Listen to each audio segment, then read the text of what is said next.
Madame Evenepoel, c'est Françoise. Le temps peut sembler long lorsqu'on est confiné. Janine, octogénaire et résidente d'une maison de repos à Forêt, s'occupe en lisant et en écrivant. Je suis restée 14 jours en confinement parce que ici, les mesures sont respectées à 100%. Des mesures de distance sociale et d'hygiène que le personnel appliquait en partie avant même l'épidémie de coronavirus. À présent, il faut aller plus loin que le traditionnel sens de circulation. La région oblige d'abord à constituer des stocks de masques et de matériel.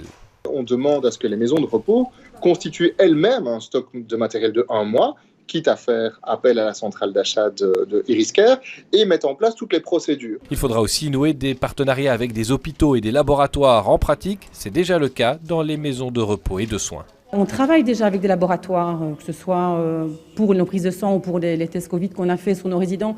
Donc ce sont des choses qui étaient déjà en place depuis déjà longtemps. Autre obligation, celle de nommer un référent Covid dans chaque institution. Quelqu'un qui oriente ses collègues, répond aux questions des résidents et de leur famille.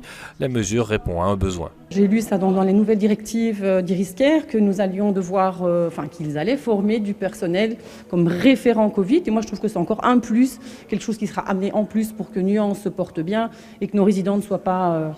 que tout se passe bien en fait. Les maisons de repos ont jusqu'à la fin du mois pour mettre en œuvre les premières mesures. Une nouvelle vague d'infection au Covid-19 est toujours possible. Elle ne s'annoncera pas à l'avance.